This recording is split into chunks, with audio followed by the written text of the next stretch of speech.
الله وبركاته. إن الحمد لله نحمده ونستعينه ونستغفره ونعوذ بالله من شرور أنفسنا ومن سيئات أعمالنا من يهده الله فلا مضل له ومن يضلل فلا هادي له وأشهد أن لا إله إلا الله وحده لا شريك له وأشهد أن محمدا عبده ورسوله صلى الله تعالى عليه وعلى آله وصحبه وسلم تسليما كثيرا أما بعد فقد قال الإمام البخاري رحمه الله تعالى كتاب الحيض وقول الله تعالى ويسألونك عن المحيض قل هو أذى فاعتزلوا النساء في المحيض ولا تقربوهن حتى يطهرن فإذا تطهرن فأتوهن من حيث أمركم الله إن الله يحب التوابين ويحب المتطهرين। সম্মানিত দিনী ভাতৃমণ্ডলী, আল্লাহ রাব্বুল আলামিনের প্রশংসা এবং রাসূলুল্লাহ সাল্লাল্লাহু আলাইহি সাল্লামের উপর সালাতু সালামের পরে আজ চৌথা মুহররম, 4ই মুহররম 1443 হিজরি নতুন বছর আরবি ইসলামিক মাসের মোতাবেক 13ই আগস্ট 2021 জুমাবার আমাদের ধারাবাহিক আলোচনা সহিহুল বুখারীর ব্যাখ্যা পর্ব হচ্ছে হাইজ সম্পর্কে। কিতাবুল হাইজ, মাসিক ঋতু, নারী জাতির মাসিক ঋতু সম্পর্কে এই আলোচনা।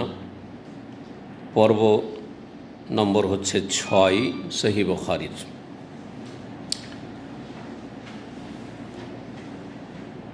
এবং আমাদের এই কিতাবুল হাইজের পর্বের আজকে প্রথম দর্স শুরু করেছেন ইমাম বুখারী রাহমাতুল্লাহ আলাইহি। কোরআনে কারিমে একটি আয়াত দিয়ে বলছেন কিতাবুল হাইজ মানে হাজা কিতাবুল হাইজ, এটি হচ্ছে হাইজ মাসিক ঋতুর পর্ব, মাসিক ঋতুর পর্ব। ওয়া কাউলিল্লাহি তাআলা, এবং মহান আল্লাহর বাণী, মহান আল্লাহর বাণী মানে মহান আল্লাহর বাণী তাফসীর ও তাফসীর ও কৌলিল্লাহি তাআলা, তাফসীরে কৌলিল্লাহি তাআলা, এবং তার সাথে সাথে মহান আল্লাহর এই বাণীর তাফসীর, যেই বাণীতে হাইজ সম্পর্কে, মাসিক ঋতু সম্পর্কে দিক নির্দেশনা দেওয়া হয়েছে। সূরা বাকারা আয়াত নম্বর 222 আল্লাহ রাব্বুল ইরশাদ করেছেন ওয়াসআলুনাকা আনিল মাহিদ, হে নবী তোমাকে লোকেরা জিজ্ঞেস করছে হাইজ সম্পর্কে। মাহিদ আর হাইজ একই অর্থ, হাজা ইয়াহিজু হাইজান মাসদার আর হাজা ইয়াহিজু মাহিজান মাসদার মিমি।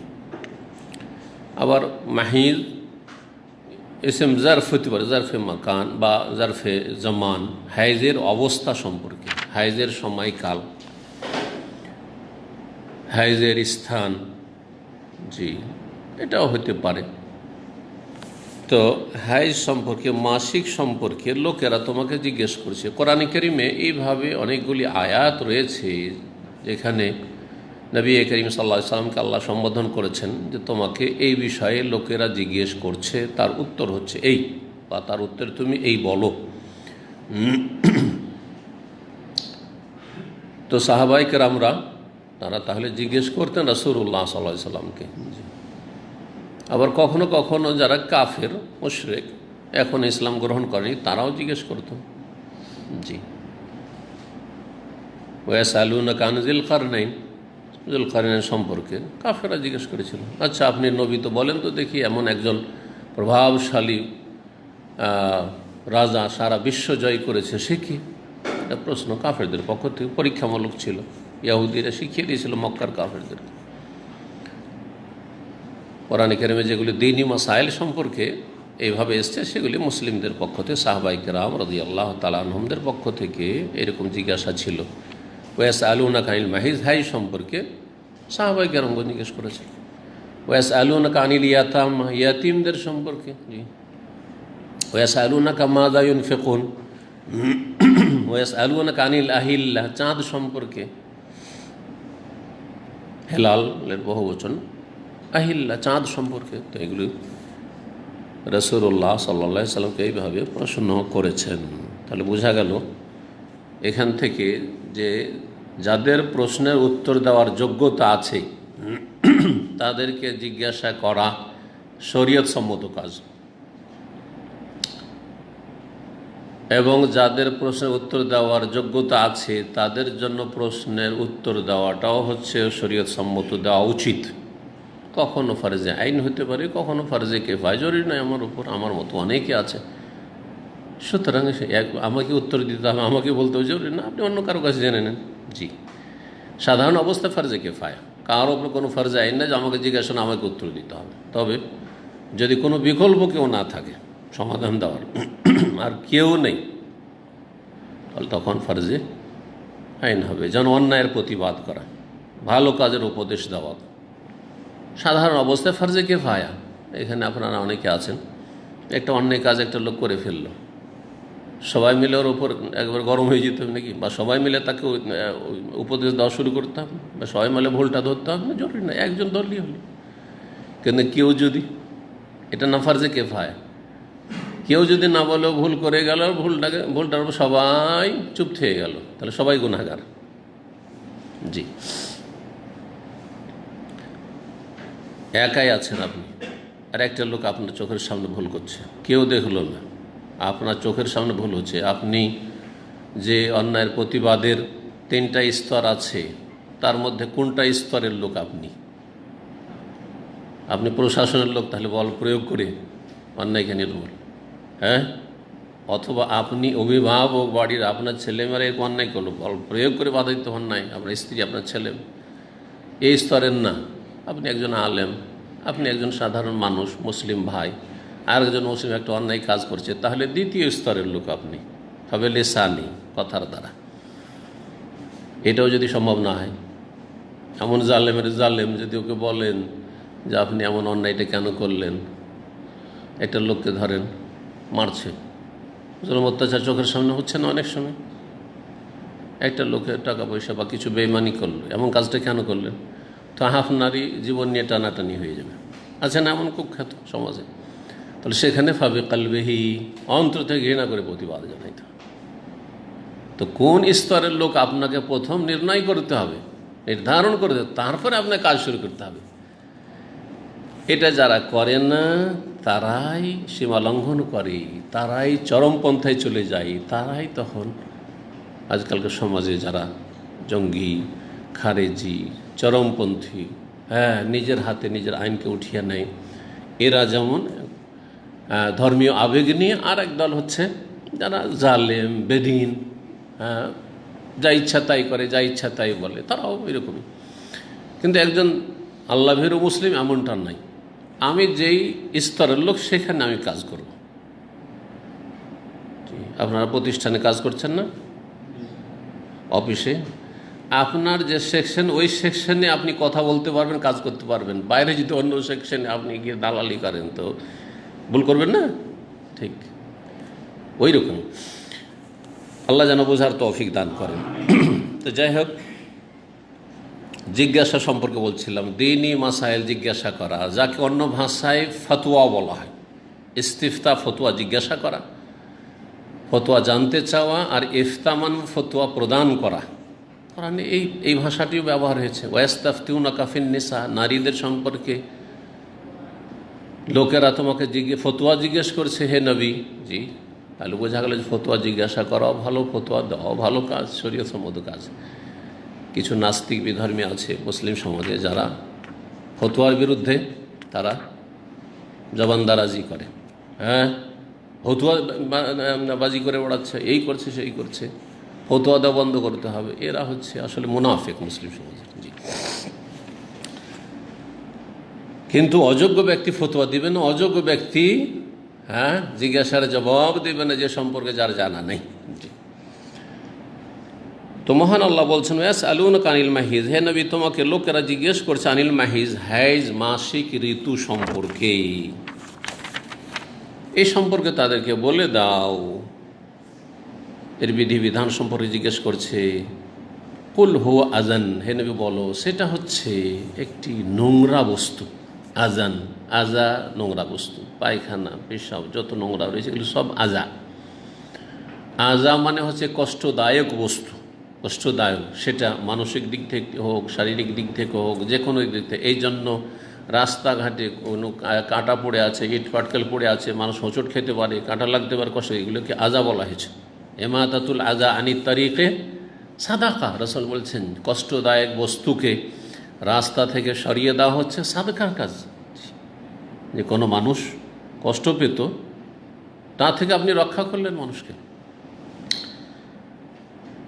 আজা শব্দটি নিয়ে চিন্তার বিষয় রয়েছে যে মাসিক ঋতু যেমন নোংরা নাপাক, ঠিক তেমনই সেটি কষ্টদায়ক। মাসিক ঋতু অবস্থায় কেউ যদি সহবাস করে সেটা হচ্ছে কষ্টদায়ক, ধ্বংসাত্মক। যার সাথে সহবাস হয় মাসিক ঋতু অবস্থায় তার শরীর স্বাস্থ্য ধ্বংস করবে, যে সহবাস করবে মাসিক ঋতু অবস্থায় তারও শরীর স্বাস্থ্য ধ্বংস করবে, বিভিন্ন মারাত্মক রোগে আক্রান্ত হতে পারে। জি, এই বিষয়গুলি সবসময় খেয়াল রাখতে হবে। কোরআনে কারীমে সব কিছুই রয়েছে। বিজ্ঞান আবিষ্কার করেছে, আর বিজ্ঞান মানুষের ব্রেন বুদ্ধি থেকে এসছে। আজকের বিজ্ঞান যেটা, সেটা কালকের ভুল প্রমাণিত হতে পারে, আজকের সেটা না হয়ে যাচ্ছে, কিন্তু কোরআন কারীম আপন জায়গায় ঠিক আছে। কোরআন কারীম বিজ্ঞান বিরোধী না, আর কোরআন কারীম শুধু বিজ্ঞানের কিতাবও না। জি, বিজ্ঞান যতটা বলছে এবং সেগুলি কোরআন কারীম সাথে ওয়াহির সাথে সাংঘর্ষিক নয়, সেগুলি কথা কোরআন কারীমের আলোকে বলা যেতে পারে। জি, তো আজান জি কষ্টদায়ক।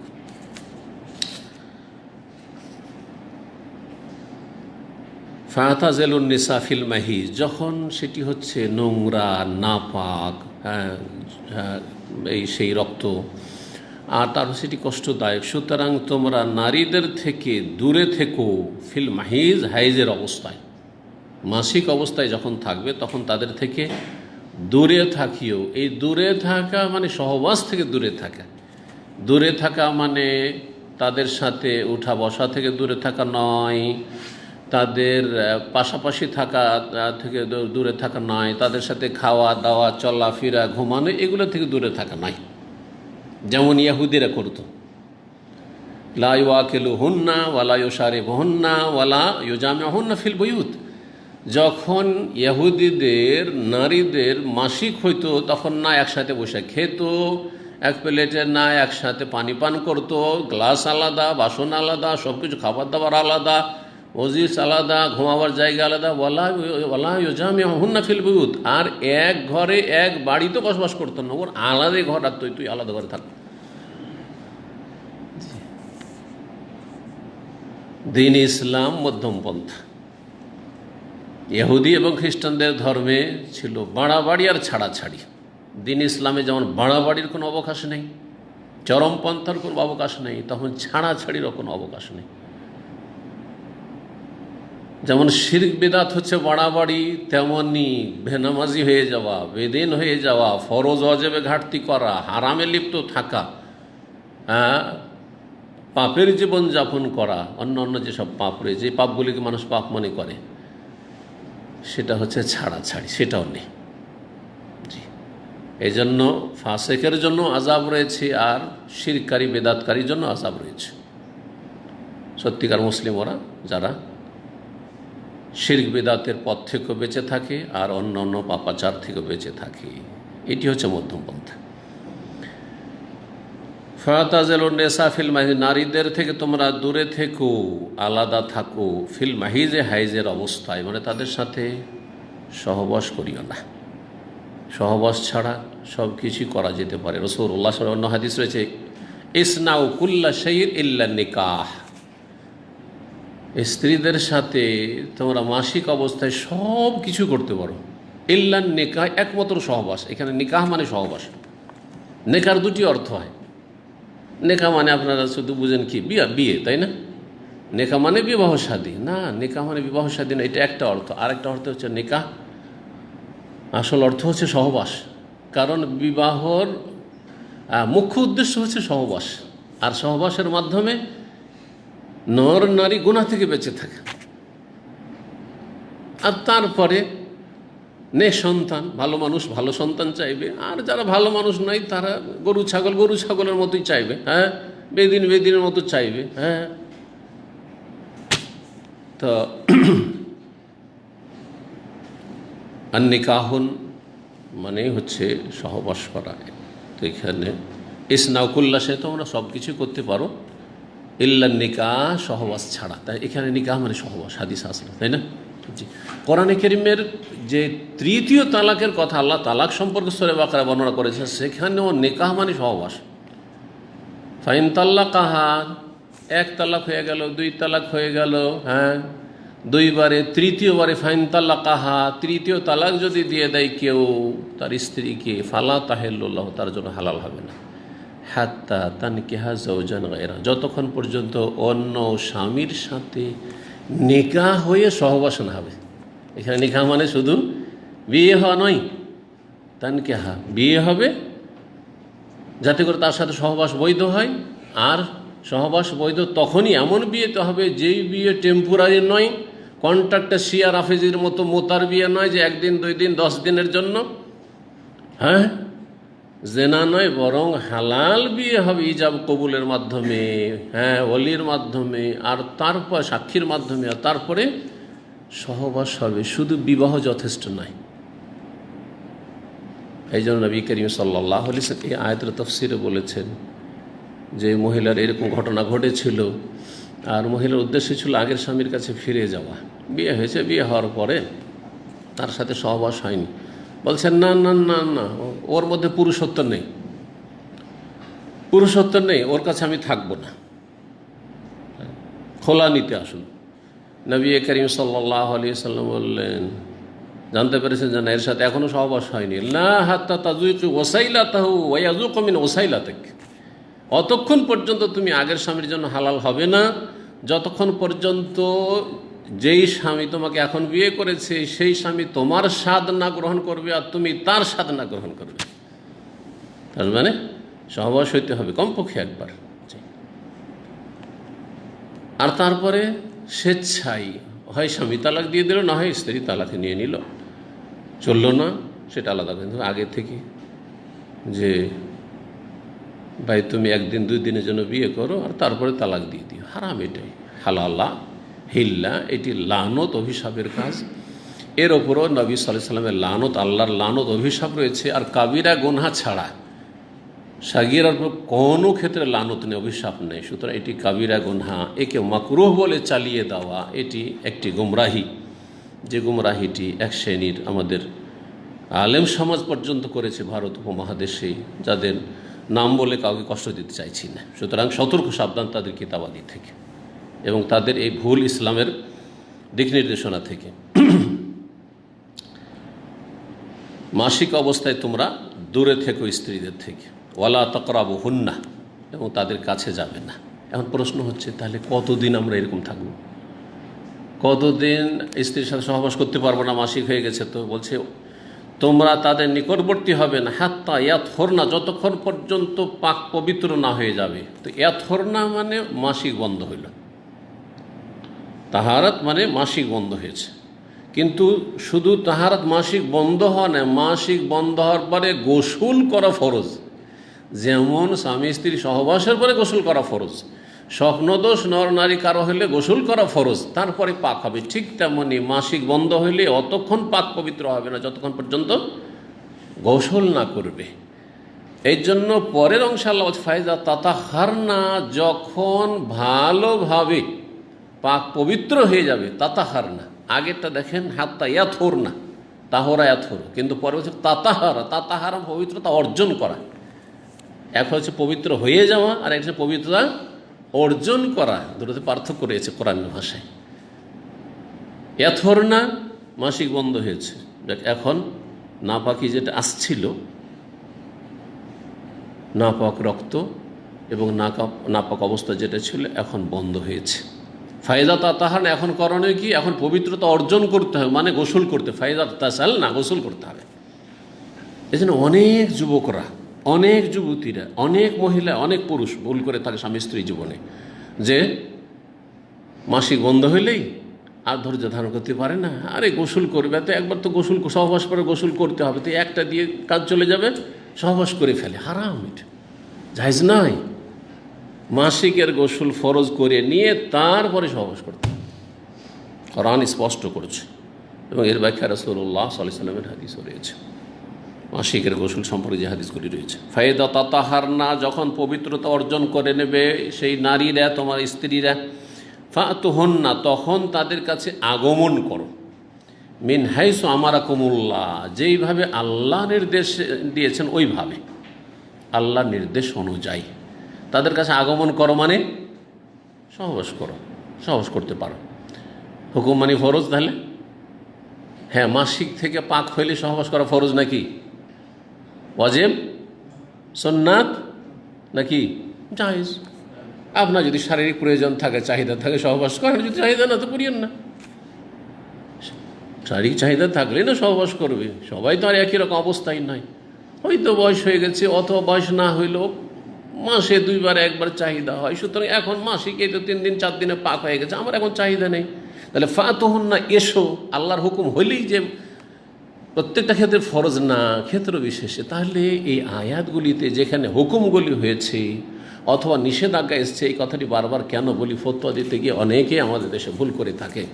আল্লাহ হুকুম করেছে ফরজ, আল্লাহ হুকুম করে সব জায়গায় ফরজ হয় না। ফরজ হওয়ার জন্য আরও ইশারা, ইঙ্গিত, হ্যাঁ, যেসব কারিনা লাগে এবং দলিল লাগে, প্রমাণ লাগে যে এই হুকুমটি হচ্ছে আল্লাহর আবশ্যক হুকুম, ফরজ হুকুম, এটা হচ্ছে মুস্তাহাব হুকুম, এটা হচ্ছে বৈধতা, জায়েজ ছিল না, এখন জায়েজ।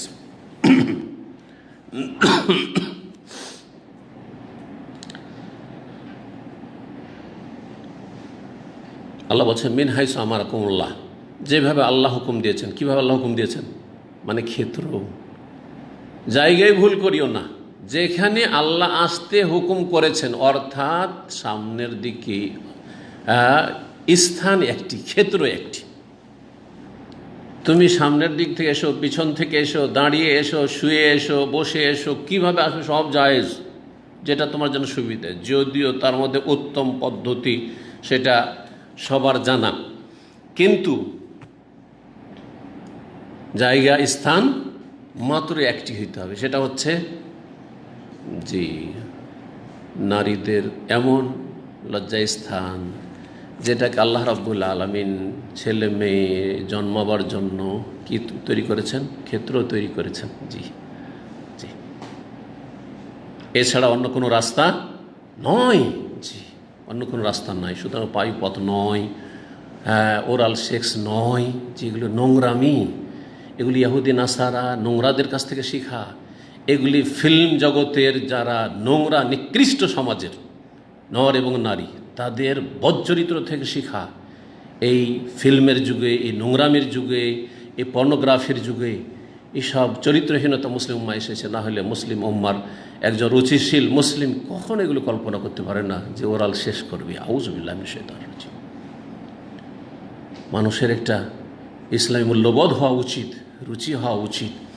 জি, আল্লাহ রাব্বুল আলামিন কত পবিত্র করেছেন এই মুখকে, নর হোক আর নারী হোক। জি হ্যাঁ, সুতরাং এই রকম কথা সুবহানাল্লাহ কল্পনা করতে পারে না। এই জন্য আল্লামা আলবানী রাহিমাহুল্লাহ বলেছেন যে এইরকম যারা করে তাদের সঙ্গে জিজ্ঞাসা করা হলে এরা পশু। জি, পশুর যেমন পার্থক্য বুঝে না যে কোনটা জায়গায় ভালো আর মন্দ, পশুর সাথে এরকমটাই করেও, মানুষ কোনোদিন এরকম কাজ করতে পারে না।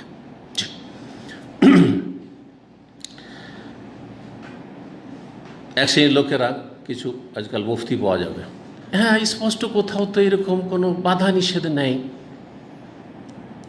আরে এইরকম কল্পনা সাহাবীরা করেননি যে এত নোংরামিতে মানুষ নেমে যেতে পারে, যার ফলে এরকম মাসলা জিজ্ঞাসার কল্পনাতে আসেনি। জি জি, যেখানে শরীয়তের ফিকহি মাসলা মাসাইলে বহু কাল্পনিক মাসাইল, ফরজি মাসাইল ফিকহের কিতাব আছে, কিন্তু মানবরচিত বিধান সম্পর্কে আগের ফুকাহা কেরামরা কল্পনা করেনি যে মুসলিম জাতি মানবরচিত বিধান, কাফেরদের বিধান নিয়ে আসবার কোরআনকে সরিয়ে দেবে। জি, নামাজ ত্যাগের বিধান আছে, সিয়াম ত্যাগের বিধান আছে, যাকাত অস্বীকার করলে বা কেউ যদি অলসতায় কৃপণতা করে না দেয়, এসব সমস্ত মাসাইল ফিকহের কিতাব আপনি পাবেন। বিবাহ শাদী তালাক ইত্যাদি অনেক কাল্পনিক মশাইলও পাবেন ফেকার কেতাবে, কিন্তু এটা পাওয়া যায় না। কারণ মুসলমান ফোকাহে কেরামরা কল্পনা করতে পারেনি যে মুসলিম এত নিচে নেমে যাবে, যে কোরআন বাদ দিয়ে মানুষের কাফেরদের মন গড়া কাফেরদের এইসব যেগুলি হচ্ছে তাদের মগজ প্রসূত সেসব অসার বিধানের পিছনে ছুটবে। তাহলে এটাই যদি হয়ে থাকে তাহলে পর্নোগ্রাফি আর নোংরামি আর ওরাল সেক্স এগুলো কারা কল্পনা করেনি? সাহাবিরা তো তারা কল্পনা করেননি যে রাসূলুল্লাহ সাল্লাল্লাহু আলাইহি ওয়াসাল্লাম জিজ্ঞেস করবেন। জি,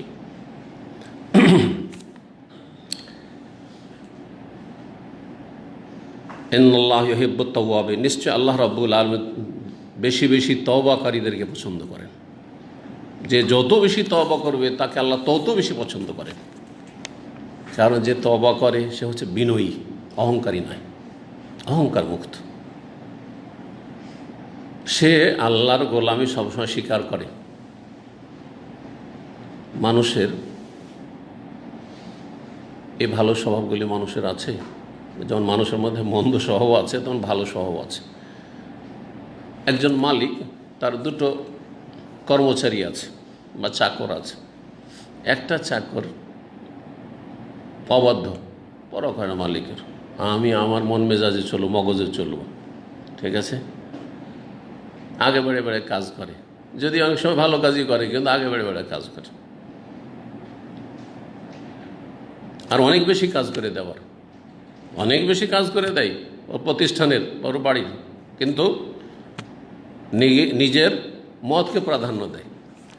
আর আরেকজন আছে এক কদম আগে বাড়ায় না, মালিক যা বলে সামি'না ওয়া আতা'না, মালিকের কথা শুনো, মালিকের কথা মানো, এক কদম বিনা পরামর্শে আগে বাড়বো না। কিন্তু কাজে অলস, কাজে অলস, ওইভাবে অ্যাক্টিভ না, সক্রিয়, কাজ বেশি করতে পারে না। আপনি যদি এই মালিক হন, আপনারা প্রত্যেকে যদি এরকম মালিক হয়ে যান, তো এই দুই কর্মচারী, দুই চাকর, কোনটা চাকরকে বেশি ভালোবাসবেন? হ্যাঁ, অলসটাকে। কেন অলস? খুব মানে যা বলবো তাই, একটা কাজ, একটা কথা এদিক ওদিক করবে না। বোঝা গেছে? ঠিক ওই রকমই শিরিককারী, বেদাতকারী, চরমপন্থী, যে আল্লাহর হক অন্যকে দিয়ে দেয়, হ্যাঁ, তাকে আল্লাহ মাফ করবেন না সহজে। কিন্তু যেই ব্যক্তি আল্লাহর সামনে নিবেদিত, বিনয়ী, আল্লাহর আদেশ নিষেধ সব কিছু শির নত করে মেনে নেয়, কিন্তু ঠিকভাবে পালন করতে পারে না, অলস, ফজরে উঠতে পারে না, চেষ্টা করে, এই না যে উঠবো না, এক হচ্ছে উঠবো না, গেল, ও আগে থেকে নিয়ত খারাপ আছে, ও হচ্ছে সে অসৎ কর্মচারী, সে হ্যাঁ বাড়াবাড়িকারী, কিন্তু একটা উঠার চেষ্টা আছে, কিন্তু ঘুমে এত ভারী, বেচারা উঠতেই পারে না, চেষ্টা করে, তো অনেক ক্ষেত্রে পেরে ওঠেন না, অনেক ক্ষেত্রে ভুল হয়ে যায়, ভুল হইলে ভুল স্বীকার করে সাথে সাথে। আল্লাহ ভালোবাসবেন না? এ হচ্ছে তাওয়াবিন, তাওয়াকারী। যতই ভুল হোক না কেন, যত ভুল হোক তত বেশি তওবা করে। এই জন্য তাওয়াবিন না, তায়েবিন আল্লাহ বলেননি, বেশি বেশি তওবা করে। বেশি বেশি ভুল হইলে তো বেশি বেশি তওবা করছে, আর ভুল না হইলেও বেশি বেশি তওবা করছে। এমনি ভুল হয়ে গেলে তওবা করা ফরজ, বুঝতে পারছেন যে ভুল হয়েছে, ভুল না হইলেও বেশি বেশি তওবা করা হচ্ছে মুস্তাহাব, নফল কাজ এবং নেকির কাজ। ইন্নাল্লাহ ইউহিব্বুত তাওয়াবিন, নিশ্চয় আল্লাহ রাব্বুল আলামিন বেশি বেশি তওবাকারীদেরকে ভালোবাসেন, পছন্দ করেন। ওয়া ইউহিব্বুল মুতাতাহহিরিন, এবং বেশি বেশি পবিত্রতা অর্জনকারী বা ভালোভাবে সুন্দরভাবে পবিত্রতা অর্জনকারীদেরকে ভালোবাসেন, যারা যত্ন সহকারে পবিত্রতা অর্জন করে, উযু করে তখন সুন্দর করে, কিন্তু ওয়াসওয়াসার শিকার হবে না, ধুইলাম কি ধুইলাম না, হইল কি হইল না, বারবার উযু করছেন, না না, তখন ওয়াসওয়াসা রোগ হয়ে গেছে। কিন্তু সুন্দর করে উযু করছেন, সুন্নতি তরিকায় উযু করছেন, সুন্নতি তরিকায় আপনি গোসল করছেন, সুন্নতি তরিকায় তায়াম্মুম করছেন, আর সুন্দর করে করছেন, কোনো জায়গায় শুকনো না থাকে, এমন তাড়াহুড়া করলেন না যে অযত্ন হয়ে গেল। যখন গোসল ফরজ হয়েছে, গোসলটা সুন্দর করে ফরজ গোসল আদায় করলেন, সেই ক্ষেত্রে সালাতের সময় চলে যাচ্ছে আর আপনি অলসতা দেখাচ্ছেন, এমনটা নয়। এরা হলো মুতাতাহহিরিন, যত্ন সহকারে যারা পবিত্র অর্জন করে তাদেরকে ভালোবাসেন। এই ছিল আয়াত কোরআনে কারীমের মাসিক ঋতু সম্পর্কে। 1 নম্বর অধ্যায় ইমাম বুখারী রাহিমাহুল্লাহ বলছেন বাবুন কাইফা কানা বাদুল হাইজ, এই অধ্যায় হচ্ছে যে হাইজের সূচনা কেমন করে হয়েছিল, হাইজ শুরু কিভাবে হয়েছিল, প্রথম হাইজ কখন শুরু হয় আর কিভাবে শুরু হয়। এই নিয়ে দুটো মত রয়েছে, নবী করিম সাল্লাল্লাহু আলাইহি সাল্লামের হাদিসে এসেছে, হাদিসটা সামনে সনদ সহ আসছে, হাদিসের ওই অংশটুকু শুধু সংক্ষেপে এখানে উল্লেখ করছেন। তরজমাতুল বাবে মানে অধ্যায়ের আন্ডারে নবী সাল্লাল্লাহু আলাইহি সাল্লামের বাণী, হাযা শাইউন, এই মাসিক ঋতু হচ্ছে এমন এক বস্তু, কাতাবাহুল্লাহ আলা বানাতে আদম, যা আল্লাহ লিখে দিয়েছেন, বিধিবদ্ধ করে দিয়েছেন, আলা বানাতে আদম, আদম আলাইহিস সালাতু সালামের মেয়েদের ওপর, আদম আলাইহিস সালামের মেয়েদের ওপর কি করেছেন, লিখে দিয়েছেন আল্লাহ। লিখে দিয়েছেন আল্লাহর লিখা হচ্ছে দুই রকম, একটা হচ্ছে সৃষ্টিগত লিখা, যেমন তকদিরের লিখনি যেগুলো, এগুলো সৃষ্টিগত লিখা, হ্যাঁ। আর এক হচ্ছে শরীয়তের লিখা, হচ্ছে কোতেবা আলাইকুমুস সিয়াম, তোমাদের উপর সিয়ামকে কি করা হয়েছে, লিখে দেওয়া হয়েছে, মানে ফরজ করে দেওয়া হয়েছে, এটা শরীয়তি ফরজ, শরীয়তি লিখনি। কোতেবা আলাইকুমুল কিসাস, তোমাদের জন্য হত্যার বদলে হত্যা, কিসাস লিখে দেওয়া হয়েছে, বুঝতে পারলেন না, লিখা, এটা লিখে দেওয়া হচ্ছে শরীয়তি ফরমান, সহজ ভাষায় আল্লাহর আদেশ নিষেধ। আরেকটি হচ্ছে আল্লাহর পক্ষ থেকে ভাগ্যের লিখনি, তকদিরের লিখনি। তো আদমের মেয়েদের ওপর আল্লাহ রাব্বুল আলামিন তাদের ভাগ্যে লিখে দিয়েছেন যে মেয়েরা, আদমের মেয়েরা কিয়ামত পর্যন্ত যখন নিশাবালিকা হবে তখনই মাসিক ঋতু শুরু হয়ে যাবে, লিখে দিয়েছেন। এই হাদিসের অংশ থেকে কি বোঝা গেল, যে আদমের যে কোনো মেয়ের মাসিক ঋতু হয়েছে শুরু থেকে। তো আদমের মেয়ে মানে আদম আলাইহিস সালাম মের মেয়ে, হাওয়া তাহলে তাতে সামিল নয় নাকি? তো হাওয়া আলাইহিস সালাম বা রাদিয়াল্লাহু আনহা তো আদম আলাইহিস সালামের স্ত্রী, মেয়ে তো না। তো এখানে মেয়ে বলতে শুধু আদমের ঔরসজাত মেয়ে নয়, যে হাবিল কাবিল যেমন ছেলে ছিল তেমনই যে মেয়েগুলি হলো, আর তারপরে মেয়ে কিয়ামত পর্যন্ত যত মানব সন্তান সেগুলি সব আদম সন্তান, সব আদম সন্তান আমরা। তো এগুলি নয়, বড় হাওয়া থেকে, হাওয়া রাদিয়াল্লাহু আনহা থেকে, তখন থেকে। হ্যাঁ, তো হাওয়াকে কেন আদমের মেয়ে বলা হলো? আদমের ঔরসজাত মেয়ে না হইলেও আদম পুরুষ, এবং এই মানব জাতি আদম থেকে আদমি মানুষ। হ্যাঁ, তো মানুষ জাতির মেয়ে যত হবে, মানব জাতির কন্যা সন্তান হাওয়া থেকে শুরু করে কিয়ামত পর্যন্ত যে কেউ হোক না কেন, তাদের উপর আল্লাহ বিধিবদ্ধ করে দিয়েছেন। আল্লাহ লিখনি হচ্ছে এই মাসিক ঋতু। প্রথম মাসিক তাহলে হয়েছে হাওয়া রাদিয়াল্লাহু তাআলা আনহা। এটি শক্তিশালী মত। ওয়াকালা বাদহুম, কিছু কিছু ওলামারা বলেছেন না না, আগের যুগে মহিলাদের মাসিক হইতো না।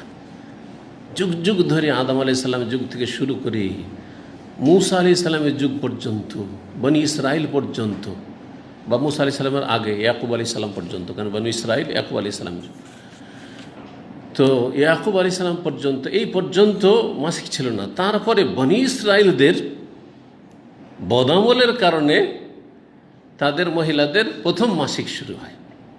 এটি একটি মত। কানা আউয়ালু মা উরসিলাল হাইযু আলা বনি ইসরাইল, তাদের মত হচ্ছে সর্বপ্রথম মাসিক ঋতু নির্ধারণ করা হয়, পাঠানো হয়, মানে নির্ধারণ করা হয় আলা বনি ইসরাইলদের উপর। কাল আবু আবদুল্লাহ, ইমাম আবু আবদুল্লাহ আল ইমাম আল বুখারী রাহিমাহুল্লাহর যে উপনাম কুনিয়াত, তিনি বলছেন ও হাদিসুন নবী সাল্লাল্লাহু আলাইহি ওয়াসাল্লাম আকসারু, নবী সাল্লাল্লাহু আলাইহি সাল্লামের হাদিস হচ্ছে সর্বাধিক গ্রহণযোগ্য। আকসারও মানে সংখ্যার দিক থেকে নয়, বরং শক্তির দিক থেকে বেশি শক্তিশালী। যে নবী সাল্লাল্লাহু আলাইহি ওয়াসাল্লাম আদমের মেয়েদের মাসিক হয় বলেছেন, সুতরাং আমরা কেন যাব যেন বনি ইসরাইলদের যুগে শুরু হয়েছে, সেই উক্তি নিতে। এখন সংক্ষেপে বলি দু একটি কথা এই মাসিক ঋতু সম্পর্কে। মাসিক আরবিতে কি বলা হয়? হাইদ।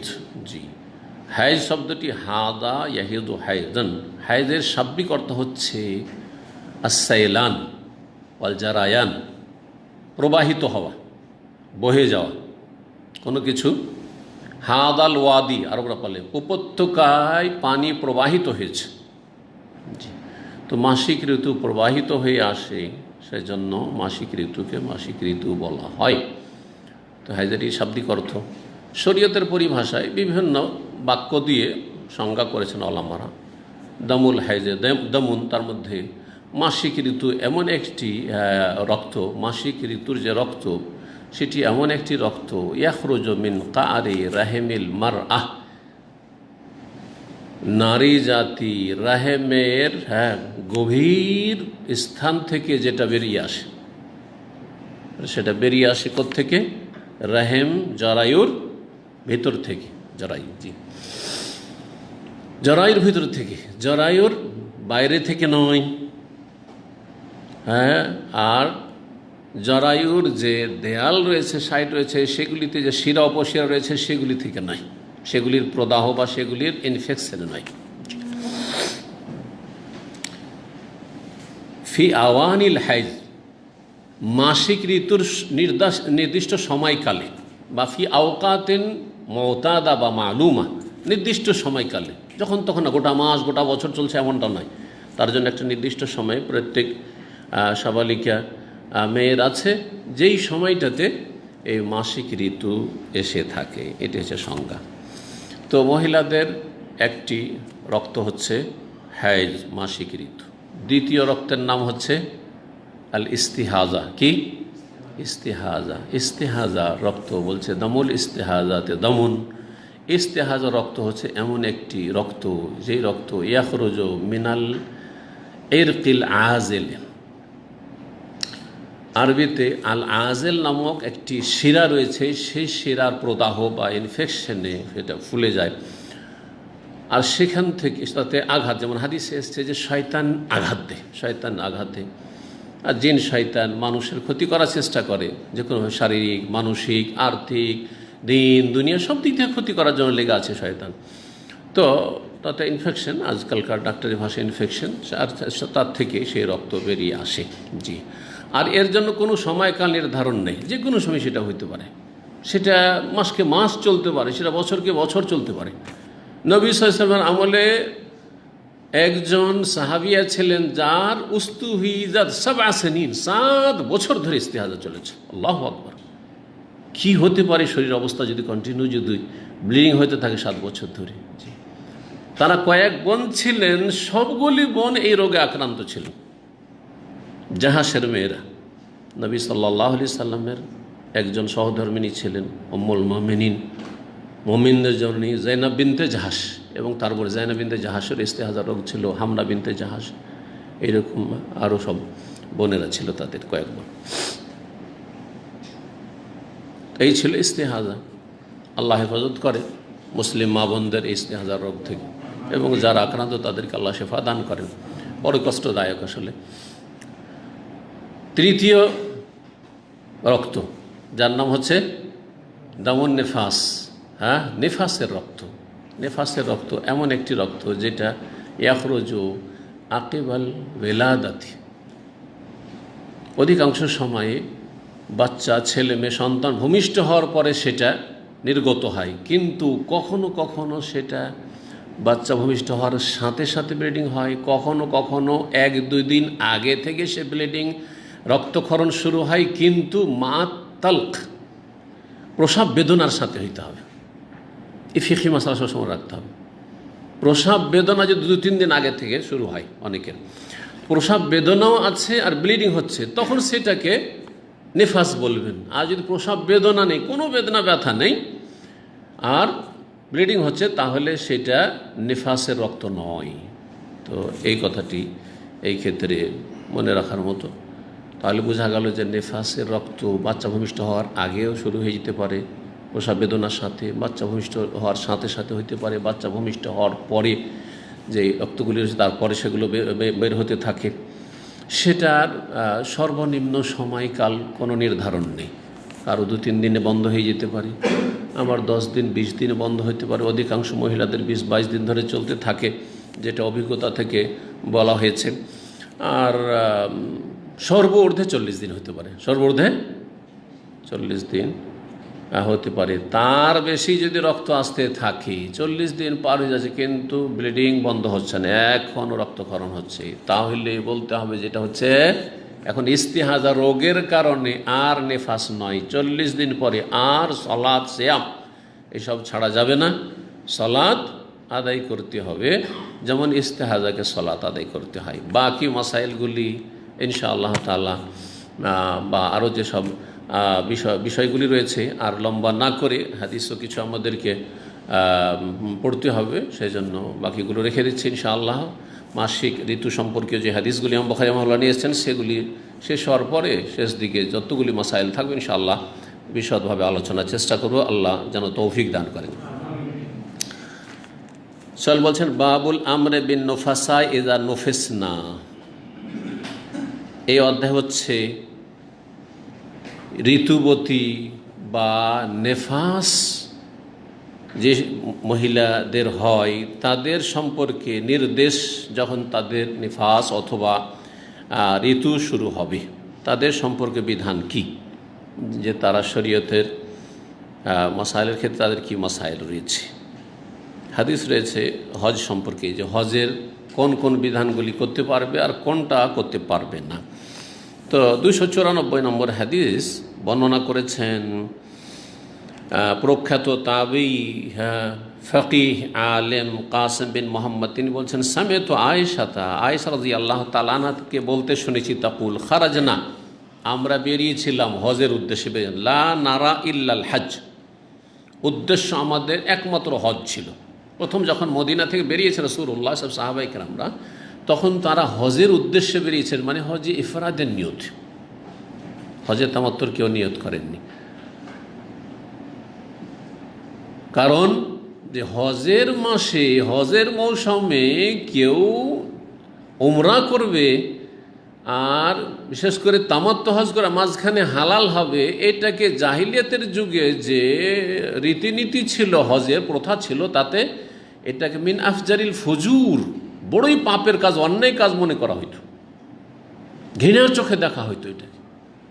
কেন? তারাও হজ করত, ইব্রাহিম আলাইহিস সালামের ধর্মের অবশিষ্ট অনেক কিছু ভালো পালন করত, তার সাথে মন্দের সংমিশ্রণ ঘটিয়ে একাকার করে দিয়েছিল হক বাতিলের কাফেররা। তো তারা বলতো যে হজে এসেছে, আসার পরে এহরামে থাকবে না, এসে মক্কায় হালাল হবে, আর হালাল হওয়ার পর স্ত্রী সম্ভোগ করবে, তো এখানে স্ত্রী সম্ভোগ করতে এসছে না, হজ করতে এসছে, এই ধরনের যুক্তি পেশ করতো। তো এইরকম খোঁড়া যুক্তি তো খুব এমনি তো সুন্দর লাগছে শুনতে, তাহলে যুক্তিতে যে মুক্তি বিদাতপন্থীরা বলে, এই যুক্তিতে মুক্তি কিন্তু মক্কার কাফেররাও খুঁজত, বোঝা গেছে না?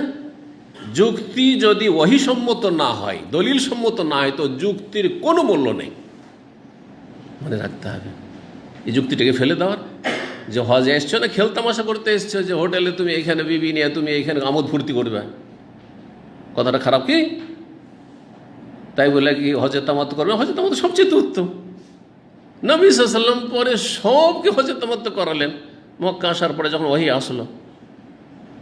তো আগের নিয়মেই সবাই হজের নিয়তে এসেছেন, হজের নিয়তে এসেছেন, হজে ইফরাদ। হজে কারণে যদিও মাঝখানে হালাল হতে পারবে না, কিন্তু হজ মৌসুমে এসে উমরা, আর এত সুবিধাবাদী হলে চলবে? আর একটা যুক্তি, যে একই সফরে এসে হজও করে যাবার উমরাও করবে, এটা চলবে না। তুমি উমরা করবে, একটু কষ্ট করো, আবার আসো মদিনা থেকে, আবার 8 দিন আসতে, 8 দিন যেতে, 15-16 দিন এইসব কষ্ট করো, তারপর আবার উমরা করে যাও। কিন্তু হজ মৌসুমে শুধু হজ, দূর থেকে আসবে, এইরকম করা, এই ছিল জাহেলি যুগের নিয়ম নীতি। সুতরাং হজে কেরান আর তামাত্তু না, লা নারা ইল্লাল হজ, আমরা সবাই হজের উদ্দেশ্যে এসেছি। ফালাম্মা কুন্না বিসারিফ, যখন সারিফ নামক স্থানে এসেছি, সারিফ নামক স্থানটি মক্কা থেকে বেরিয়ে মদিনার রাস্তায় আসলে, এখন মক্কা তো অনেক লম্বা হয়ে গেছে, সম্প্রসারিত হয়ে, মক্কা শহর মোটামুটি শেষ হলেই একটা জায়গা আছে সারিফ নামক। এই জায়গাটি আমি চিনতে পারি এই জন্য যে এই সারিফ নামক স্থানে রাসূলুল্লাহ সাল্লাল্লাহু আলাইহি ওয়াসাল্লাম সর্বশেষ যে বিবাহ করেছেন, সর্বশেষ কাকে বিবাহ করেছেন এটা জানেন কেউ? সিরাত আয়েশা। আরে কে বললো যে আয়েশা? হ্যাঁ হ্যাঁ, আল্লাহ বিসমিল্লাহ, সর্বশেষ স্ত্রী হ্যাঁ, চলে একটা গুলি মারলে তো 9টা গুলিতে তো একটা তো লেগে যাবে ভাই, 11টার মধ্যে 11টা হলে তো একটা গুলি লেগে যাবে। তো অনেকে আছেন তো 10-11টা গুলি মারেন,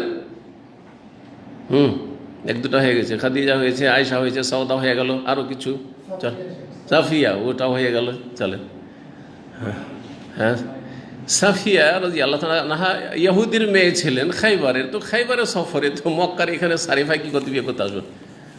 হ্যাঁ, হ্যাঁ, আর একটা কে বলে মাইমুনা, শান্ত, মাশাআল্লাহ, দেখলেন গুলি মারাতে কাজ হয়েছে।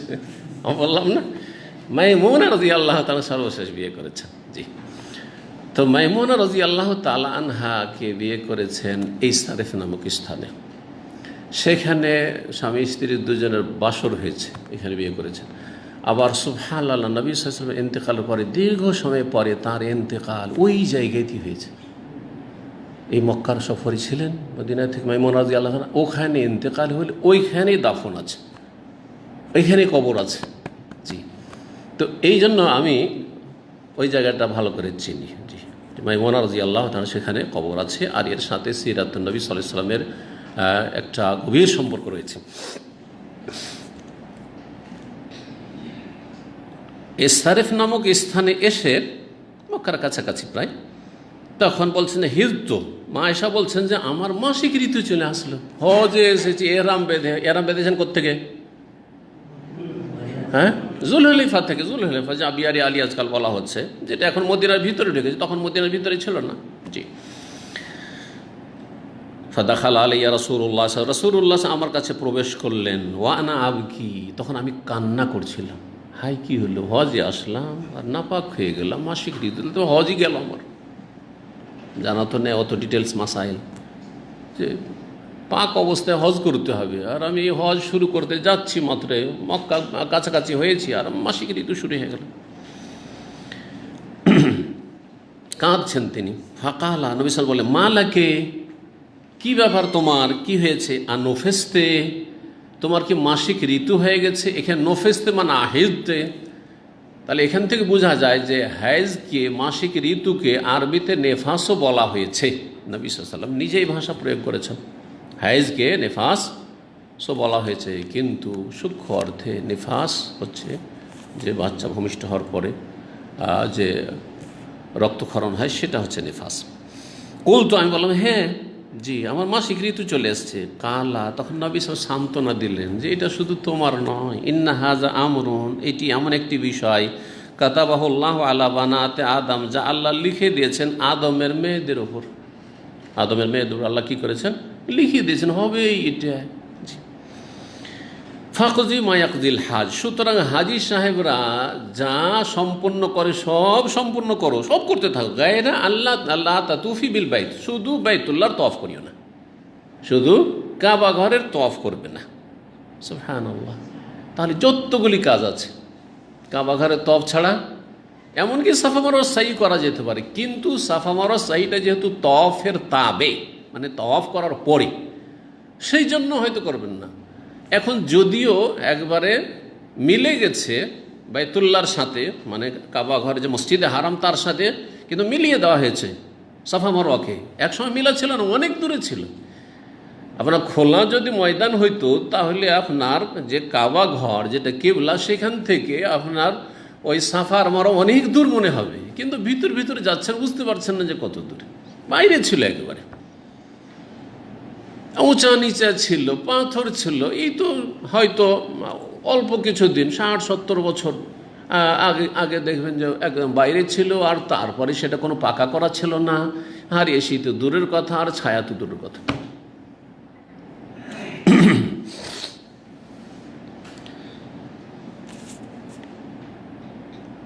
হাজি সাহেব তো সমস্ত কাজ করতে পারবে, তার মধ্যে একটি গুরুত্বপূর্ণ হচ্ছে আল হাজ্জু আরাফা।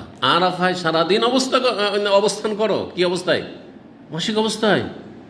মুজদালিফে থাকো, মেনাই থাকো, সব থাকো, মানে হজের কাজগুলি সবগুলি করতে পারবে। হজের কাজ কি সলাৎ পড়া? না, সলাতের বিধান আলাদা, যে মাসিক অবস্থায় সলাৎ আদায় করা যাবে না। সিয়াম আলাদা, সিয়াম রোজা রাখা যাবে না। জি, কিন্তু হজের সমস্ত কাজ করতে পারে, হজের একটি কাজ শুধুমাত্র করতে পারে, সেটা হচ্ছে বাইতুল্লাহ তাওয়াফ করা। তো এহরাম বাঁধতে পারবে, ঠিক না? যতগুলি কাজ, জামারাতকে পাথর মারতে পারবে, কোরবানি করতে পারবে। মহিলাদের জন্য কোরবানি করা যায়, যদি পর্দার মধ্যে কোরবানি করে। অনেকে মহিলাদের জবাই করাকে মকরু বলেছে, এটা ভুল কথা। আর এটি ফোকা যারা বলেছে তাদের এটি এমনি মানে তাদের ইজতিহাদি কথা, কোনো দলিলের ভিত্তি কথা নাই।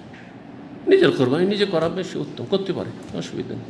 আর মহিলা না করলেও নিজে দাঁড়িয়ে থাকবে যে আমার কোরবানিটা জবাই হয়েছে, এটা উত্তম। তাহলে তারপরে বলছেন ওয়াদাহা রাসূলুল্লাহ সাল্লাল্লাহু আলাইহি ওয়াসাল্লাম আন-নিসাঈ বিল বাকার, রাসূলুল্লাহ সাল্লাল্লাহু আলাইহি ওয়াসাল্লাম তার স্ত্রীদের পক্ষ থেকে গরুর উযহিয়ার কোরবানি করেছিলেন। উযহিয়া যেটা বাৎসরিক কোরবানি, বাড়ির কোরবানি, সেটা হচ্ছে দাহাও উযহিয়া।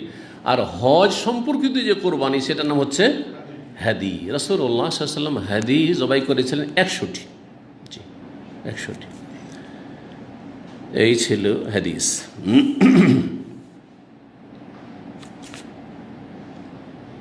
2 নম্বর অধ্যায় বলছেন বাবু গাসলিল হায়েজের আসা জৌজিহা ওয়া তারজিলিহি। এই অধ্যায় হচ্ছে যে ঋতুবতী মহিলা স্বামীর মাথা ধুয়ে দিতে পারে। ঋতু অবস্থায় স্বামীর মাথা ধুয়ে দিতে পারে, গোসল করিয়ে দিতে পারে, মাথায় সাবান মাখিয়ে দিতে পারে, গায়ে হাতে সাবান মাখিয়ে দিতে পারে। ওয়া তারজিলিহি, এবং তাদের চিরুনি করে দিতে পারে, সিথি করে দিতে পারে। হ্যাঁ, স্বামীর সিথি করে দিতে পারে। আচ্ছা, এই অধ্যায় কায়েম করেছে ইমাম বুখারী রাহমাহুল্লাহ, আর হাদিস ওই রকমই আসছে।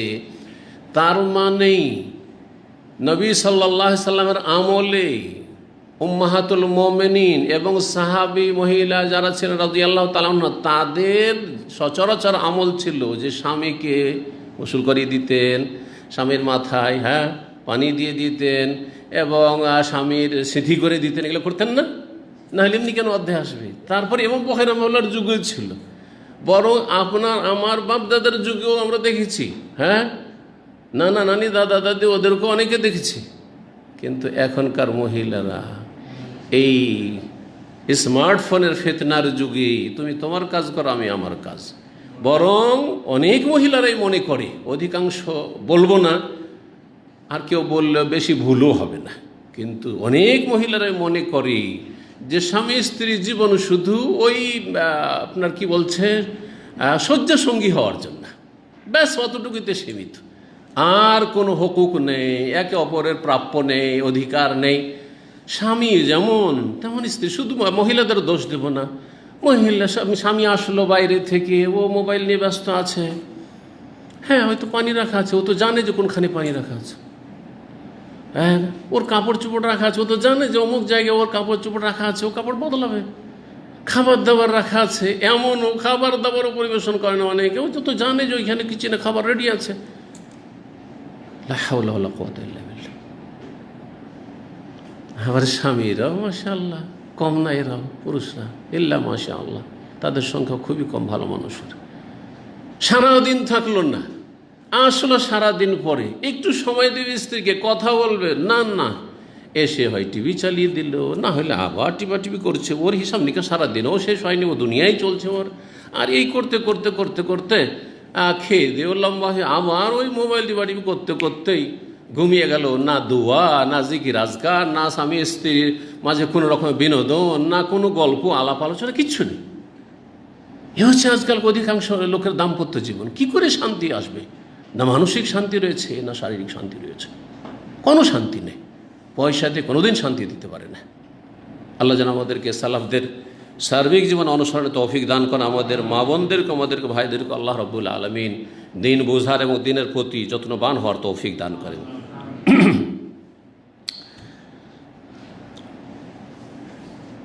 বলছেন মা আয়েশা রাদিয়াল্লাহু আনহা কালা, তিনি বলছেন কুনতু উরাজ্জিলু রাসা রাসূলিল্লাহ সাল্লাল্লাহু আলাইহি ওয়াসাল্লাম, আমি রাসূলুল্লাহ সাল্লাল্লাহু আলাইহি ওয়াসাল্লাম মাথার চিরুনি করে দিতাম। ও আনা হায়েজুম, এমন সময় যখন আমি ঋতুবতী থাকতাম, মাসিক অবস্থায় আমি রাসূলুল্লাহ সাল্লাল্লাহু মাথার কি করে দিতাম? চিরুনি করে দিতাম। শুধু তাই নয়, বাড়িতে নয়, বরং রাসূলুল্লাহ সাল্লাল্লাহু আলাইহি ওয়াসাল্লাম মসজিদে নববীতে ইতিকাফ অবস্থায় থাকতেন, আসছে হাদিস। আর মা আয়েশা রাদিয়াল্লাহু আনহার কক্ষ মসজিদের সাথে লাগা। মা আয়েশা রাদিয়াল্লাহু আনহা এই ঋতুবতী অবস্থায় নিজের কক্ষে থাকতেন। নবী সাল্লাল্লাহু আলাইহি ওয়াসাল্লাম মাথার একটু বাড়িয়ে দিতেন, মা আয়েশা হাত বাড়িয়ে দিতেন আর চিরুনি করে দিতেন। হাত তাহলে ঋতুবতী অবস্থায় হাত মসজিদের ভিতরে ঢুকছে, কোনো অসুবিধা নেই। ইন্না হাইদাতাকে লাইসাত ফি ইয়াদিক, তোমার মাসিক তোমার হাতে লেগে নেই, কথা বলেছেন রাসূলুল্লাহ সাল্লাল্লাহু আলাইহি ওয়াসাল্লাম। নাওয়েলিনিল খুমরা, যখন নবী সাল্লাল্লাহু আলাইহি ওয়াসাল্লাম বললেন যে আয়েশা তুমি ওই যে পাটিটা মসজিদে আছে ওইটা দাও তো একটু, বলছেন ইয়া রাসূলুল্লাহ আমি তো ঋতুবতী অবস্থায় আছি, আমাকে আমি মসজিদ থেকে আপনাকে পাটি কেমন করে চাটাইটা দেবো? মানে তোমার হাতে হাইজ লেগে আছে, মাসিক লেগে আছে, তুমি হাত বাড়িয়ে ওখান থেকে নিয়ে দিয়ে দাও। কথা বোঝা গেছে না? জি, দিন এত সহজ। 296 নম্বর হাদিস, উরওয়া বলছেন রহমতুল্লাহ আলাইহি আন্নাহু সুইলা, তাকে জিজ্ঞাসা করা হয়, এ উরওয়া ইবনে জুবাইর রহমতুল্লাহ আলাইহি তিনিও 7 জন যে প্রখ্যাত তাবেঈনদের জামানার ফুকাহা ছিলেন, আমি অনেক সময় তাদের কথা বলেছি আপনাদেরকে, তাদের একজন ছিলেন উরওয়া ইবনে জুবাইর। হুম ওবায়দুল্লাহ, উরওয়া, কাসিম, সুলাইমান, আবু বকর, সুলাইমান আবু বকরিন, হ্যাঁ হ্যাঁ, হুম ওবায়দুল্লাহ, হ্যাঁ উরওয়া তো কাসেমু সাইদুন আবু বকরিন সুলাইমান খারেজা।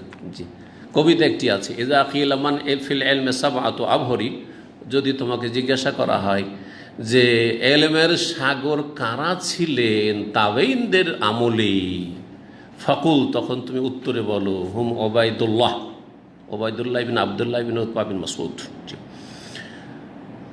সাইদুন ওবায়দুল্লাহ, হুম ওবায়দুল্লাহ উরওয়া, এ উরওয়া ইবনে জুবাইর, হ্যাঁ কাসিম বিন মুহাম্মদ বিন আবি বকর, আবু বকর রাদিয়াল্লাহু তাআলা আনহুর হ্যাঁ পোতা নাতি, ছেলের ঘরের। আর সাইদুন সাইদুল মুসাইয়্যিব, আবু বকরিন হ্যাঁ সুলাইমান, সুলাইমান আসার, ও খারিজা, খারিজ ইবনে যায়েদ ইবনে সাবিত রাদিয়াল্লাহু তাআলা আনহু। এই 7 জন বড় বড় ইমাম আলেম ফুকাহা ছিলেন সাহাবায়ে কেরামদের জামানায়। তারা সাহাবায়ে কেরামদের এলমগুলি তাবেঈনদের পর্যন্ত পৌঁছিয়েছেন, বা তাদের চাইতে যারা জুনিয়র তাবেঈন ছিলেন, তারা জুনিয়র তাবেঈনরা এই সিনিয়র 7 জন তাবেঈন থেকে এলেম হাসিল করেছেন। আর তারপরে এই এলেমগুলি তখন ইমাম মালিকের কাছে পৌঁছেছে, ইমাম আবু হানিফার কাছে পৌঁছেছে, অন্য আইম্মায়ে কেরামদের কাছে পৌঁছেছে। এইভাবে এলেম পৌঁছেছে, পরম্পরা। উরওয়া ইবনে জুবাইর রাদিয়াল্লাহু তাআলা আনহুমাকে জিজ্ঞেস করা হয়, আন্নাহু সুইলা, জিজ্ঞাসা, আতাখদুমুনিল হায়েযু, ঋতুবতী মহিলা কি আমার খেদমত করতে পারবে, ঋতু অবস্থায় খেদমত করতে পারবে, মানে আমার স্ত্রী? আও তাদনু মিন্নিল মারআতু ওয়াহিয়া জুনুবুন, অথবা গোসল ফরজ অবস্থায়, হ্যাঁ সহবাস হয়েছে আর তারপর গোসল এই অবস্থায় কি আমার স্ত্রী আমার কাছাকাছি হতে পারবে, আমার সংসর্গে আসতে পারবে, কাছাকাছি গায়ে গা লাগানো ইত্যাদি এসব? ফাকাল উরওয়া, আরও বলেন কুল্লু যালিকা আলাইয়া হাইয়্যি, এই সমস্ত কিছু আমার কাছে সহজ, মানে সবগুলি জায়েজ, কোনো ব্যাপার না। আবার বলি কোনো ব্যাপার না, ঠিক বললেন যে কুল্লু যালিকা আলাইয়া হাইয়্যুন, আমার জন্য এই সমস্ত বিষয়গুলি সহজ বিষয়, মানে সবগুলি জায়েজ। কুল্লু যালিকা তাখদুমুনি, আর এই সমস্ত অবস্থায় আমার খেদমত করতে পারে আমার স্ত্রী, মাসিক অবস্থায় খেদমত করতে পারে, গোসল ফরজ আছে খেদমত করতে পারে। তাহলে আবার বলছি, গত সপ্তাহে বলেছি যে গোসল ফরজ আছে, স্বামী স্ত্রীর সহবাস হয়েছে, আর আমাদের দেশের শাশুড়িরা বৌমাকে কিচেনে ঢুকতে দেবেন না, হ্যাঁ ভাত খুলতে দেবেন না, পাকশাক করতে দেবেন না, আর উঠানে চলাফেরা করতে দেবেন না, আর কি যে তারা গরম হয়, কি যে তারা অত্যাচার চালায় মানসিক, আর তাদের অশ্লীল কথা। জি, এসব অনেক জাহিল মহিলারা আমাদের সমাজে করতো, মনে করে যে না পাক হওয়ার সাথে সাথে কী করতে হবে, গোসল করতে হবে, অথচ উজু করে নিলে সবচাইতে ভালো। আর কেউ যদি উজু নাও করে তবুও আগামী সময় কিসের সালাতের সময় আসা পর্যন্ত, নামাজের সময় আসা পর্যন্ত বিলম্ব করতে পারে গোসলে।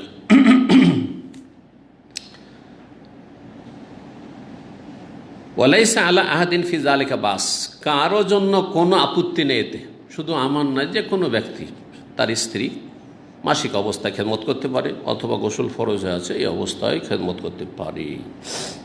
আখবারাতনি আয়েশা, এখন দলিল বলছেন, দলিল কি বলছেন? আমাকে আয়েশা রাদিয়াল্লাহু আনহা জানিয়েছেন, আন্নাহা কানাত তুরাজ্জিলু রাসূলুল্লাহ সাল্লাল্লাহু আলাইহি ওয়া হায়েজ, তিনি ঋতুবতী অবস্থায় রাসূলুল্লাহ সাল্লাল্লাহু আলাইহি ওয়াসাল্লামের সিথি করে দিতেন, চুল আঁচড়িয়ে দিতেন।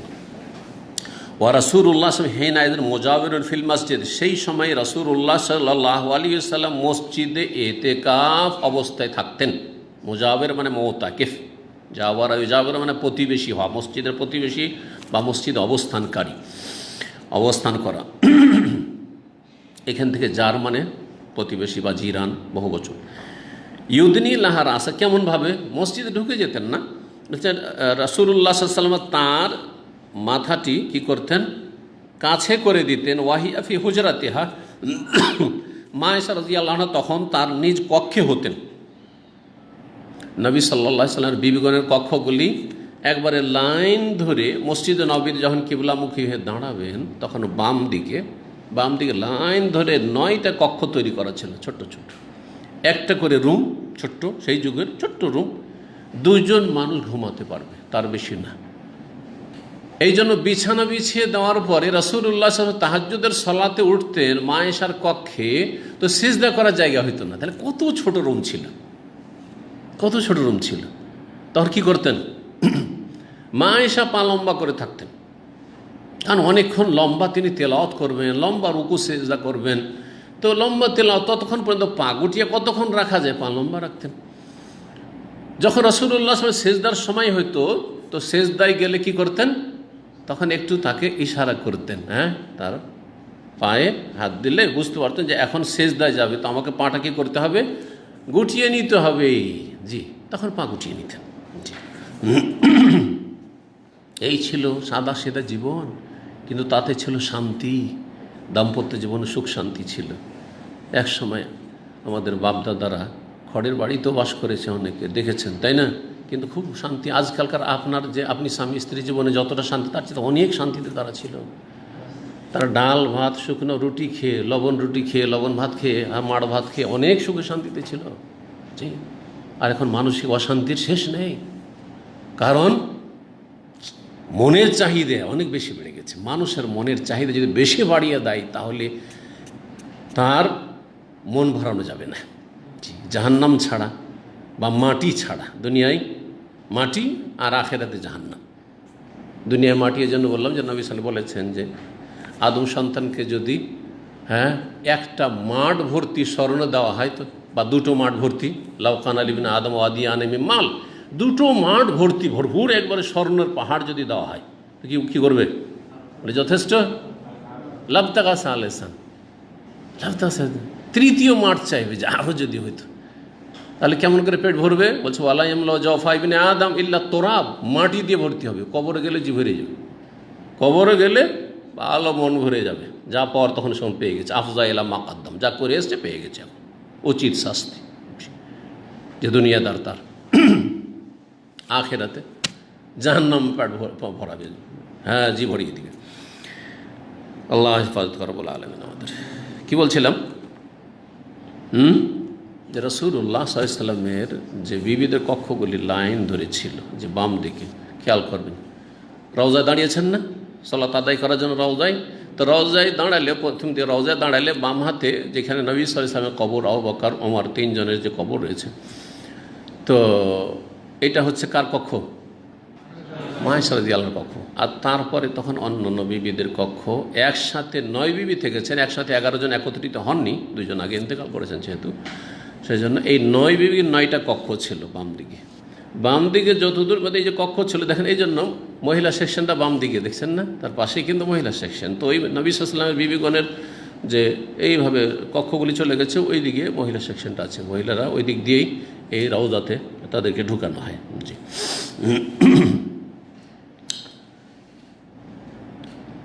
এই ছিল হাদিস। জি, তো নবী সাল্লাল্লাহু আলাইহি ওয়াসাল্লাম মাথাটা কাছে করে দিতেন মা আয়েশার, ওয়াহিয়া ফি হুজরা, তিনি তার কক্ষে হতেন, ফাতুরাজ্জিলু, আর তিনি চিরুনি করে দিতেন, ওয়াহিয়া হায়জ, ঋতুবতী অবস্থায়। এসব জায়েজ। তাহলে বোঝা গেল যে যখন মাথা ধুয়ে দেওয়া জায়েজ, মাসিক অবস্থায় এইরকমই চিরুনি করে দেওয়া জায়েজ, তাহলে স্বামীর অন্যান্য খেদমত করাও জায়েজ। তাহলে খাবার পরিবেশন করা জায়েজ, খাবার পাকানো জায়েজ, বাড়ি ঘর ঝাড়ু দেওয়া, পরিষ্কার করা জায়েজ, সব জায়েজ। কাপড় চোপড় পরিষ্কার করা জায়েজ নাপাক অবস্থায়, ব্যাস একটি কথা সবসময় মনে রাখতে হবে যে সলাতের সময় আসলে আর বিলম্ব করা চলবে না। এমনকি এর আগে বলেছি সাহারি খাওয়া জায়েজ নাপাক অবস্থায়। ফরজ গোসল হয়ে আছে সহবাসের অথবা স্বপ্নদোষীর, আর দেখছেন যে এখন যদি গোসল করতে যাই তো সাহারি খেতে পাবো না, কি করবেন? আগে সাহারি খেয়ে নেন। মাসিক ঋতু এখন দেখছে আর নেই, কিন্তু এখন যদি গোসল করতে লাগি তাহলে সাহারি খেতে পাবো না, কি করবে? হ্যাঁ জি, অন্তরে নিয়ত করবে এবং সাহারি খেয়ে নিবি, আর তারপরে আজান হলো, আজান একামতের মাঝখানে গোসল করবে। মহিলাদের জন্য জামাতে নেই, সুতরাং একামত হয়ে যাওয়ার পর ওয়াক্ত থাকলে হলো, ওয়াক্ত থাকতে ফজরের সালাত পড়বে এইভাবে। জি। 3 নম্বর অধ্যায় বলছে বাবু কিরাতির রাজুলি ফি হাজরি ইমরাতি ওয়া হিয়া হায়েদ। এই অধ্যায় হচ্ছে কোনো পুরুষ যদি নিজ স্ত্রীর কোলে মাথা দিয়ে কোরআন তেলাওয়াত করে অথচ তার স্ত্রী ঋতুবতী অবস্থায়, ঋতু অবস্থায়, মাসিক অবস্থায় রয়েছে, তো জায়েজ কি না হাদিস প্রমাণ করবে। বলছে ওয়াকান আবু আয়েল ইউরসিলু খাদিমাহু, আবু আয়েল রহমতুল্লাহ আলাই তিনি তার খাদেমকে মানে খাদেম শব্দটি শুধু পুরুষের ক্ষেত্রে নয়, খাদেম যেমন দাসকে বলা হয় তেমনই খাদেম দাসীকে বলা হয়। খাদেম যেমন দাসকে বলা হয় তেমন খাদেম দাসীকে বলা হয়। এখানে একটি খাদেম শব্দটি যখন আসলো তখন মনে পড়লো একটি পরিভাষা। এখানে যারা ঘরের কাজ করে, যে পেশাটা ঘরের কাজে রয়েছে সেটাকে কি বলে জানেন? আমেল মানজেলি। আর যারা হাউস ড্রাইভার তাদের কি বলে? সায় খাস। জি হ্যাঁ, কুয়েতে এই সায় খাস আর আমেল মানজেলি নেই, খাদেম এই পরিভাষা আছে। খাদেম যারা ঘরের কাজ করে, সে ড্রাইভিং করুক অথবা আপনার বাড়ির কাজ করুক, ওকে কি বলে? খাদেম বলে একটা পেশা ওখানে মেহনত আছে। তো খাদেম যেমন পুরুষ, যদিও এটি মোজাক্কার শব্দ, কিন্তু এখানে মহিলার ক্ষেত্রে তার দাসীকে পাঠাতো ওয়াহিয়া হাইদ, ঋতুবতী অবস্থায় থাকতো। সেই মহিলা ঋতুবতী অবস্থায় সে দাসী থাকতো, তখন তাকে পাঠাতো কার কাছে? এলা আবু রাজিনের কাছে। তিনি একজন কারি এবং প্রখ্যাত ইমাম ছিলেন, তার কাছে রহমতুল্লাহ, তার কাছে পাঠাতে লেতা আতিয়াহ বিল মুসহাফে, মুসহাফ নিয়ে আসার জন্য। তখনকার যুগে মুসহাফ, হয়তো কাগজের যুগ ছিল না, কাগজ শুরু হয়েছে বাদশাহ হারুন রশিদ বা এই আব্বাসী আমলে প্রথম কাগজ শুরু হয়েছে। তার আগ পর্যন্ত মানুষ কোরআন লিখে রাখতো বা কিছু লিখতো, পাণ্ডুলিপি কিসে থাকতো? হ্যাঁ, চামড়ায়, আর না হলে গাছের বাকলে, না হলে পাথরে। তো মুসহাফ কোরআনে কারীম এত মানে সহজ ছিল না যে যার তার কাছে কোরআনে কারীম, যত আল্লাহ সহজ করে দিয়েছেন এখন সুবহানাল্লাহ, মোবাইলে কোরআনে কারীম। মুসহাফ নিয়ে আসার জন্য পাঠাতেন আবু ওয়াইল। ফাতুমসে কোহবে এলাকাতিহি, কিন্তু এই দাসী তো নাপাক অবস্থায় থাকতো, মাসিক রীতি অবস্থায়, কেমন করে কোরআন নিয়ে আসবে? তখন সে সেটাকে ধরে নিয়ে আসতো সেই কোরআনে কারীমের যে জুবদান রয়েছে বা কভার রয়েছে সেটার ফিতা ধরে, এলাকা। এই জন্য হ্যাঙ্গারকে আজকাল আরবিতে কি বলা হয় জানেন? আল্লাকা বলা হয়।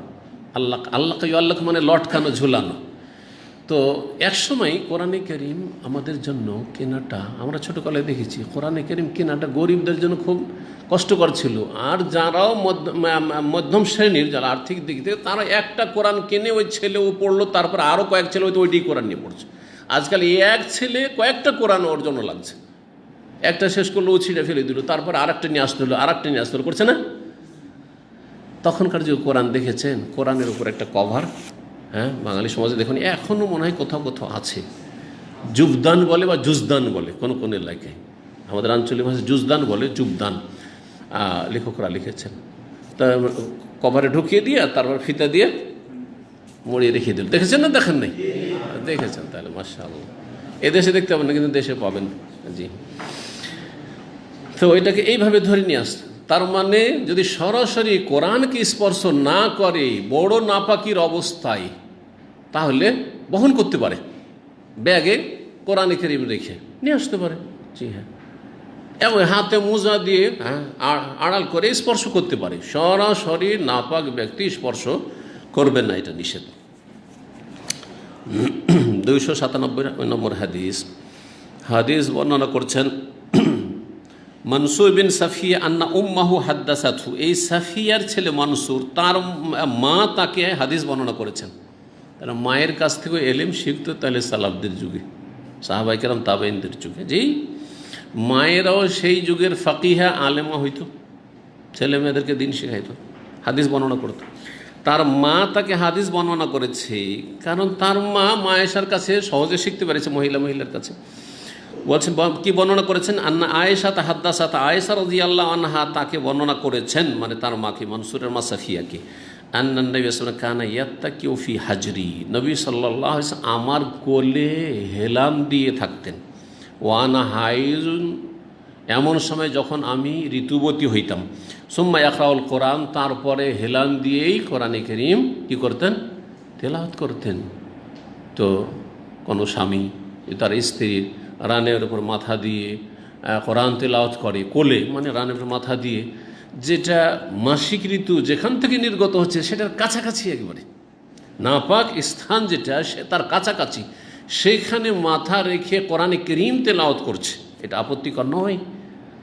জি, এই জন্য বিষয়টি স্পষ্ট করা জরুরি, কারণ অনেকে এটা মনে করতো যে কেমন কথা হইলো যে এইখান দিয়ে নাপাক নির্গত হচ্ছে আর ওখানে মাথা দিয়ে কোরআনে কারীম তেলাওয়াত করবে, এটা ঠিক না, বলতে পারতো না কেউ, প্রমাণ হয়ে গেল যে না জায়েজ, অসুবিধা নেই। জি, 4 নম্বর অধ্যায় বলছে বাবু মান সাম্মান নেফাসা হাইজান। এই অধ্যায় হচ্ছে যে কেউ যদি মাসিক ঋতু হাইজকে নেফাস বলে তো বলা জায়েজ কিনা ভাষাগত দিক থেকে। আগের হাদিসটা আসছে, এর আগে আসলো না, আনোফেস্তে, তোমাকে নেফাস চলে এসছে মানে হাইজ চলে এসছে। 298 নম্বর হাদিস। আবু সালমা বর্ণনা করছেন আন্না জাইনাব বিনতা উম্মে সালমার মেয়ে জাইনাব হাদ্দাসা, তাকে বর্ণনা করেছে আন্না উম্মে সালমা হাদ্দাসা থা, যে উম্মে সালমা তার মা তাকে বর্ণনা করেছেন। কালা, তিনি বলেন, বাইনা আনা মা নবী সাল্লাল্লাহু আলাইহি ওয়াসাল্লাম, উম্মে সালমা রাদিয়াল্লাহু তাআলা আনহা নবী সাল্লাল্লাহু আলাইহি ওয়াসাল্লামের সহধর্মিণী উম্মে সালমা বলছে যে আমি নবী সাল্লাল্লাহু আলাইহি ওয়াসাল্লামের সাথে ছিলাম মুত্তাজিআতুন, শুয়েছিলেন, স্বামী স্ত্রী এক বিছানায় শুয়েছিলেন। ফি খামিসাতিন, বরং একই চাদরে, এই জন্য স্বামী স্ত্রী একমাত্র এক চাদরে শুইবে, আর অন্য কারো সাথে এক চাদরে শুইবে না। এই মাসআলা আমাদের বাঙালি জাতির অনেকে জানেন না, আর অনেকে জানার ধার ধারে না, অনেকে জানলো আমল করে না। 2 ভাই এক ল্যাপে এক কম্বলে শুয়ে আছে, করছে না? হ্যাঁ, তারপরে 2 বোন 3 বোন একসাথে শুয়ে আছে, না, এরকমটা ঠিক নয়। নবী সাল্লাল্লাহু আলাইহি ওয়াসাল্লাম হাদিস কি রয়েছে, 10 বছর বয়স হলে যেমন চাপ সৃষ্টি করে প্রয়োজন হলে মার দিতে হয় সালাত পড়াইবার জন্য, তাহলে ওয়াজরেবুহুম আলাইহিম আবনাউ 10 শ্রেণী, 10 বছর হলে মার দিয়ে নামাজ পড়াও। মার দাও মানে প্রথমে মার দেওয়া নয়, যদি দুষ্টামি করে তাহলে, পড়তে না চায় তাহলে একটু ভয় দেখাইতে হবে আদৌ দেওয়ার জন্য। কিন্তু মারের প্রয়োজন অধিকাংশ ক্ষেত্রে হয় না। 7 বছর থেকে যদি নিয়মিত শুরু করে থাকেন ট্রেনিং করাতে, তাহলে আর মার দেওয়ার প্রয়োজন হয়তো হবে না, কিন্তু কিছু বাঁকা আছে, সেই বাঁকাগুলিকে সোজা করার জন্য একটু হয়তো চাপ লাগবে, সেই জন্য ওটা বলা হয়েছে। আর কি বলেছেন, ওয়াফাররিকু বাইনাহুম ফিল মাদাজি, যখন 10 বছর বয়স হয়ে যাবে তখন তাদের বিছানাগুলি পৃথক পৃথক করে দাও। জি, মা ছেলে হইল, মার 12 বছর 14 বছরের ছেলে একসাথে শুয়ে থাকছে, হ্যাঁ, বাপ 14-15 বছরের ছেলে নিয়ে শুয়ে থাকছে না। খালাতো ভাই মামাতো ভাই, মামাদের বাড়িতে গিয়ে মামাতো ভাইদের সাথে, খালাতো ভাইদের সাথে, ফুফুর বাড়ি ফুফাতো ভাইদের সাথে একই কম্বলে একই শীতকালে 2-3 ভাই শুয়ে আছে, না জায়েজ কাজগুলো।